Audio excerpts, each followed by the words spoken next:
یہ جو فیملی ہوتی ہے نا، یہ تسبیح کی طرح ہوتی ہے. اور ہم نے دیکھا ہے کہ یہ جو ہے نا تسبیح کے اوپر والا حصہ، یہ ماں باپ ہوتے ہیں. جب یہ چلے جاتے ہیں نا تو اپنے بھائی بہنوں کو جس طرح تسبیح کے دانے بکھرتے ہیں نا، اس طرح بکھرتے دیکھا ہے. جب تک ماں باپ ہیں پہلے تو ان کی برکتیں لینا، اور جب یہ چلے جائیں نا تو یہ دانے بکھرنے مت دینا، جوڑ کے رکھنا اپنی فیملی کو. یہ فیملی یہی تو پیار ہے زندگی میں. تھوڑے سے پیسوں کے لیے بھائی بہن لڑتے ہیں، جائیداد کے لیے بھائی بہن لڑتے ہیں، تھوڑے کاروبار کے لیے لڑتے ہیں. ارے قربان کر دو، کوئی بات نہیں، بھائی کو تھوڑا زیادہ چلا جائے، بہن کے میری بہن کے گھر میں ہی جا رہا ہے نا، یہ تیرا ہے، یہ میرا ہے، نہ کیا کرے. یہ گھر کی محبتیں آپ کو بہت ساری بیماریوں سے بچاتی ہیں. حدیث پاک میں آتا ہے جس کا مضمون ہے جو چاہتا ہے کہ اس کی زندگی میں اضافہ ہو جائے، عمر میں اضافہ ہو جائے، بری موت سے بچے، اسے چاہیے کہ وہ صلہ رحمی کرے. صلہ رحمی کیا ہے؟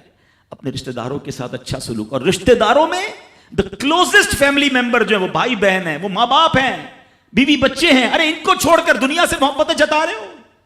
نہیں میرے پیارے اسلامی بھائیوں. تو اپنی بچیوں کے ساتھ اور اپنی بہنوں کے ساتھ بالخصوص اچھا سلوک کرنا. خوش نصیب ہے وہ بھائی جو بہنوں کا مان ہے، خوش نصیب ہے وہ جو والد جو اپنی بچیوں کے ساتھ اچھا برتاؤ کرتا ہے. بہنوں کی دعائیں بھائی کو بہت اوپر لے جاتی ہیں. خوش نصیب ہے وہ بھائی. اچھا ہمارے ایک اور نظام پتہ ہے کیا ہے کہ جب تک ماں باپ کے ساتھ رہ رہے ہیں تو چلے بھائی بہنوں میں پیار ہے. اب بھائی بہنوں میں شادی ہو گئی، سب کی شادیاں ہو گئیں اور ماں باپ چلے گئے، تو اب نارملی لوگ اپنی بہنوں کو اگنور کرتے ہیں. اب یار میں تو اپنی بیوی کو دیکھوں گا، اپنے بچوں کو دیکھوں گا، اپنی کمائی کو دیکھوں گا. نہیں، اب بھائی کا کام ہے کہ وہ والد کا کردار ادا کرے. بہنوں کو یہ احساس دلائے کہ تمہارے ماں باپ چلے گئے ہیں مگر تمہارے بھائی زندہ ہیں، ہر مشکل میں تمہارے بھائی تمہارے ساتھ کھڑے ہوں گے.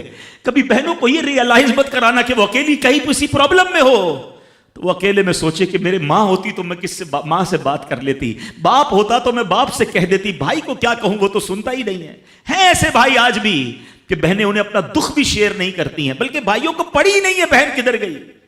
یہ مت کرنا. اگر تم اپنے ماں باپ کی روح خوش کرنا چاہتے ہو نا تو بھائی بہن جڑ کے رہو، بھائی بہنوں میں پیار رکھو. یہ پیسہ سب کچھ نہیں ہے.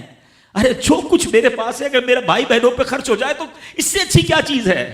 یہ یاد رکھے جو سوشل میڈیا پہ ہزاروں فرینڈ بنائے بیٹھے نا کہ میرے 5,000 فرینڈ تو میرے 10,000 فرینڈ، کسی دن بستر پر پڑو گے نا اسپتال میں تو اس بستر کے کنارے تمہیں تمہارے بھائی بہن ہی نظر آئیں گے.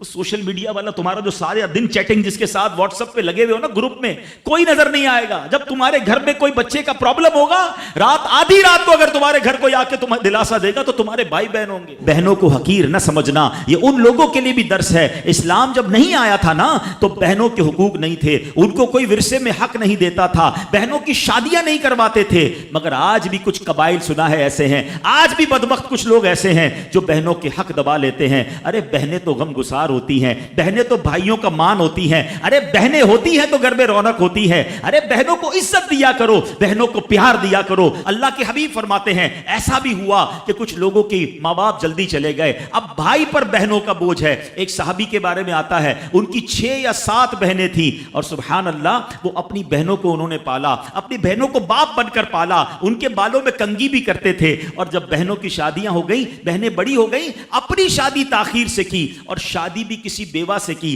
پوچھا گیا کہ کیوں بیوہ سے شادی کی؟ کہا میری بہنوں کو ایک ماں کی حاجت تھی، میں کوئی جوان لڑکی لے آتا تو بہنوں کا کیا ہوتا. اللہ اکبر. یہ صحابہ کا انداز. اور آج جو بہنوں کا حق دباتے ہیں، آج جو بہنوں کو ذلیل کرتے ہیں، نہ کرنا. ہمارا اسلام بہنوں سے محبت کا درس دیتا ہے.